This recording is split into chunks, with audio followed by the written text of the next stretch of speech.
To work along with this lesson, open the project 12C. This is a clean copy of the fight sequence with no speed effects added. We'll apply similar effects to the same clips, but with a completely different set of tools. Hit Option T to toggle clip keyframes in the timeline. A quick recap. This adds a space for a bar for filters and a bar for motion. A keyframe graph area waiting to be loaded with keyframes of your choice by control-clicking and making a selection.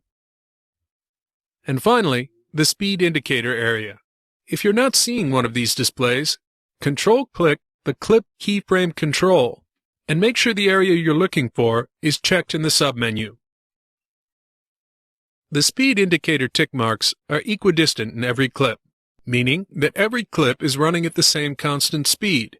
Select the second clip and hit Command-J and set it to 50%.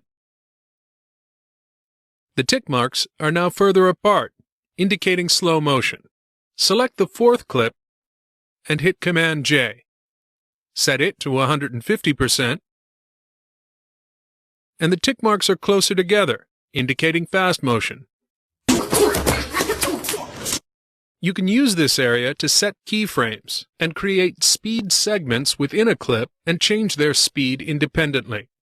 Let's look at the second to last clip in the sequence. I'd like the clip to speed up as he's thrown to the mat. In the timeline ruler, scrub to the beginning of the throw, about 8:07.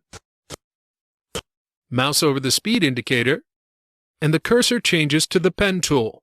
You can't do much of anything down here until you have a keyframe, so click with the pen tool to create one. Turns out that first click creates 3 keyframes, adding them at the in and out points.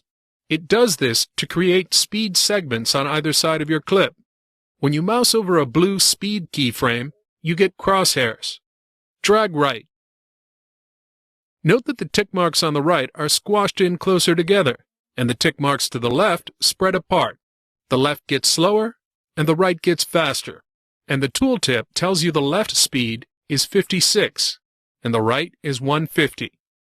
Release the mouse, and play it back. Look at the indicators.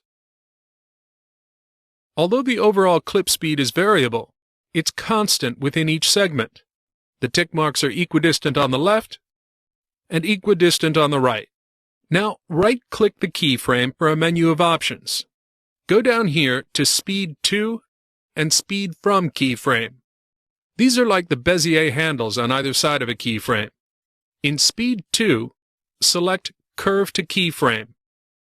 And look at the indicators. In the left segment, they start out farther apart, slower, and get closer together, faster, as we approach the keyframe. It's nice, but the speed remains constant on the other side. If you want it to ramp there as well, control-click again. Go to Speed From Keyframe and select Curve from Keyframe, or select Curve Centered on Keyframe from either submenu. Now play it back.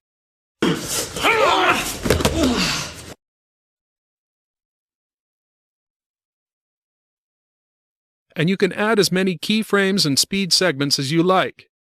Control-click again. This menu also gives you options to remove all speed effects from the clip entirely, remove the keyframe, or just remove the segment. When working with segments, you also have the Change Speed segment dialog. It's just like the Change Speed dialog, but only affects the segment. You see the rate we set of just around 50%, a linear start, and curve centered on end. Watch what happens if we change the segment speed back to 100%.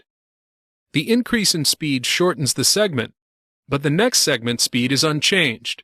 However, to maintain the overall clip duration, extra frames have been pulled in from the handle, running at the default 100%. Hit Command-Z to undo. You'll probably find it much easier to work with variable speed effects in the timeline than by changing the speed curves in the Motion tab. But actually, you're doing the same thing. Double-click the clip we've been working on, and click on the Motion tab. Our adjustments in the timeline create Bezier handles, which you can always adjust and refine here. Now here's a trick that's even easier. Say you wanted to make the clip on the left slower and the clip on the right faster. In the tool palette, hidden behind the slip and slide tools, you'll find the speed tool. Or you can access it with the shortcut SSS. It works similar to moving a central keyframe between two speed segments. Just click and drag the edit point, stretching one clip and compacting the other, but not changing the overall duration. See the change in the speed indicators? Back it up and play. And note that while the edit point moves, the in and out frames are preserved, maintaining the continuity of action established by your edit. Now go in the opposite direction.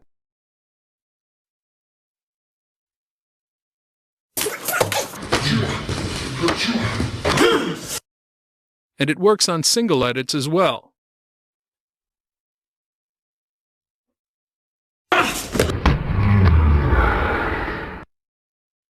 Open the two cars sequence. If you're not worried about continuity on the edit, hold the Shift key while dragging with the Speed tool on one side of the edit. This changes the speed and duration of the clip you clicked on and rolls the edit point of the adjacent clip, adding or subtracting frames as needed, but preserving the current speed.